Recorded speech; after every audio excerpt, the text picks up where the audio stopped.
Gara-gara harga beras terus melonjak tinggi, Badan Pusat Statistik menyebutnya sebagai penyumbang utama inflasi pada bulan September 2023.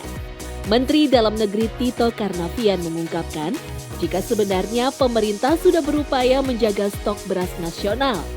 Akan tetapi, ia juga menghimbau agar masyarakat tidak mengandalkan lagi beras sebagai sumber pangan pokok. Saran dari Mendagri direspon beragam di media sosial. Pasalnya bukan rahasia umum jika rakyat Indonesia tak bisa dipisahkan dari beras atau nasi. Bahkan telah lazim istilah belum makan jika belum makan nasi. Bisa dimaklumi, sebagai bangsa agraris, beras telah menjadi makanan pokok mayoritas orang Indonesia. Gak cuma dijadikan nasi, tapi juga bisa berwujud lontong, ketupat, sampai lemang. Nah, lemang ini khas banget di Pulau Sumatera. Bisa dinikmati dengan lauk pauk atau dengan tape ketan hitam. Kalau setahu saya sih lemang itu yang beras ketan yang dibakar di bambu ya. Nah terus ada yang mirip kalau di daerah saya sih namanya nasi jaha. Nasi lemang itu makanan khas dari Padang, Melayu. Nah biasa dimakan sama tape ketan hitam.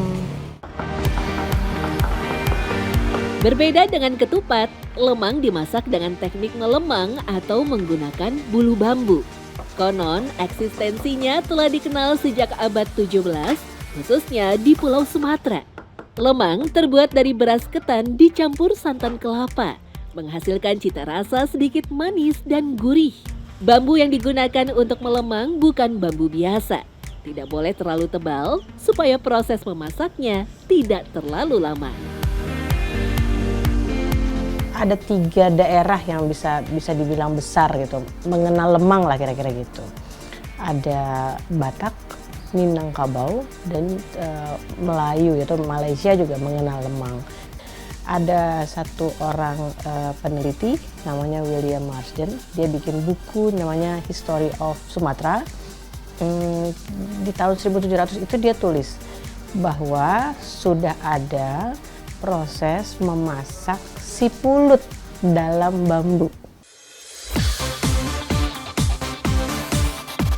Daerah di Sumatera memiliki cara berbeda-beda untuk menikmati lemang. Misalnya di Sumatera Utara, lemang dinikmati dengan buah durian. Sementara di Sumatera Barat, lemang pas dicocol dengan tape ketan hitam, bahkan dengan opor atau rendang. Anehnya masyarakat Kalimantan berpantang membawa lemang sebagai bekal perjalanan, terutama di malam hari, karena akan menarik perhatian bangsa lelembut. Jika ingin aman, sebaiknya melemparkan sebagian lemang ke jalan sebagai syarat. Begitu yang diyakini masyarakat setempat. Meski mudah, proses memasak lemang membutuhkan waktu sekitar 5-7 jam. Di mana bilah bambu berisi beras, berlapis daun pisang, akan dibakar di atas api dalam posisi tegak. Ya pas nyala api aja, kita apinya supaya stabil, jadi lemang itu matangnya enak, bagus gitu, nggak gosong. Daun pisang yang tua itu biar jangan gosong langsung pas kena api. Nah si daun muda itu biar pas matang dibuka teksturnya enak dilihat gitu. Tradisi menyantap lemang tersebar di berbagai suku Melayu di Asia Tenggara. Suku Dayak Kalimantan menjadikannya makanan istimewa di pesta-pesta adat. Sementara bagi suku Melayu, lemang disantap pada momen Hari Raya Lebaran atau Kurban. Lemang seakan sudah melekat dalam budaya Melayu. Saking identiknya lemang dengan orang Minangkabau, kota tebing tinggi bahkan dijuluki sebagai kota lemang. Jadi penasaran, bagaimanakah awal terciptanya lemang? Jadi sebelum Islam masuk ke Minangkabau, itu memang ada misalnya ada Hindu, ada Hindu sih terutama ya, ada Hindu. Nah mereka memang akhirnya mengenal makanan-makanan yang belum halal lah, kira-kira seperti itu. Menurut cerita tutur, terciptanya lemang berawal dari kedatangan seorang penyebar Islam di daerah pesisir Sumatera Barat bernama Syekh Burhanuddin. Ketika itu, untuk berdakwah, ia kerap mengunjungi rumah penduduk setempat yang jaraknya saling berjauhan. Warga yang ramah menerima kehadiran Syekh Burhanuddin. Mereka bahkan kerap menyuguhkan aneka makanan untuk menghormati kedatangan sang Syekh. Namun ia meragukan kebersihan dan kehalalan dari makanan yang disuguhkan. Kemudian Syekh Burhanuddin mulai menyampaikan pakailah yang halal. Halal itu bukan cobaan, tapi wadahnya gitu.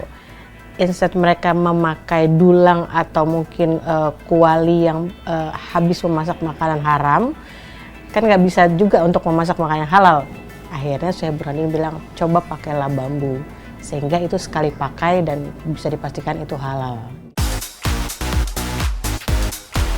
Siapa sangka, kecerdikan Syekh Burhanuddin justru melahirkan jenis kuliner baru yang melegenda.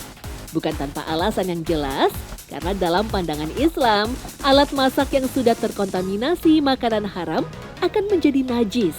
Dan jika digunakan untuk memasak makanan halal, maka makanan tersebut akan menjadi haram untuk dikonsumsi umat Islam. Benda yang najis itu kalau dia sudah dicuci sih sebenarnya sudah hilang kenajisannya. Jadi aman sih sebenarnya untuk digunakan makan lagi. Hanya saja problematikanya gini, ada jenis najis tertentu yang dia tuh nggak cukup hanya dengan cara dicuci pakai air sekali gitu. Tapi harus dengan 7 kali pencucian dan salah satunya pakai tanah, yaitu najisnya daging babi. Sekitar abad ke-17, masyarakat Nusantara memang masih menggunakan sejenis kuali dari tanah liat yang disebut belanga untuk memasak. Bukan tanpa alasan, karena penggunaan belanga dirasa cocok dengan teknik memasak lambat atau slow cooking. Sampai akhirnya muncul teknik memasak baru dengan menggunakan bulu bambu yang disebut melemang. Bambu terbaik untuk melemang konon hanya ditemukan di Pulau Sumatera saja. Tapi memang itu bambu khusus, ada kayak rumpun bambu, tidak terlalu kuat. Jadi bukan bambu yang untuk bikin rumah gitu ya, bukan bambu petung yang bikin rumah. Tidak sekuat itu, sehingga ketika proses masak, panasnya itu bisa masuk. Seorang pengusaha lemang yang telah berbisnis selama puluhan tahun mengungkapkan rahasia membuat lemang kepada tim Secret Story. Pemilihan bambu harus tepat karena akan berpengaruh pada hasilnya. Takaran pengisian beras ketan ke dalam bambu sebaiknya setengah batang saja. Selebihnya diisi santan. Namun takaran ini sebenarnya fleksibel tergantung lama pembakaran. Kalau terlalu lama bukannya jelek, itu lemangnya keras jadinya, sisinya karena kena bakar api. Kalau kita kan bolak-balik biar supaya matangnya merata. Kalau misalkan nggak dibolak-balik, itu ntar sebelahnya gosong gitu. Nah kalau diikat itu biar nandain, biar nanekin lah gitu. Biar itu si lemang itu tanak matangnya. Penggunaan bambu untuk memasak lemang biasanya bisa sampai 2 atau 3 kali. Itu pun jika bambu masih layak digunakan dan tidak terlalu gosong. Kayu yang pas digunakan untuk pembakaran lemang adalah jenis kayu mahoni. Pasalnya, api yang menyala tak terlalu besar, namun panasnya merata sehingga lemang tak cepat gosong dan matang sempurna. Bukan sekedar makanan biasa, lemang dianggap menyimpan nilai pembelajaran. Proses memasaknya yang memakan waktu lama diibaratkan sebagai jalan kehidupan manusia. Masyarakat Minang percaya jalan kebahagiaan itu membutuhkan proses, waktu, dan kesabaran yang disimbolkan dengan kelezatan lemang.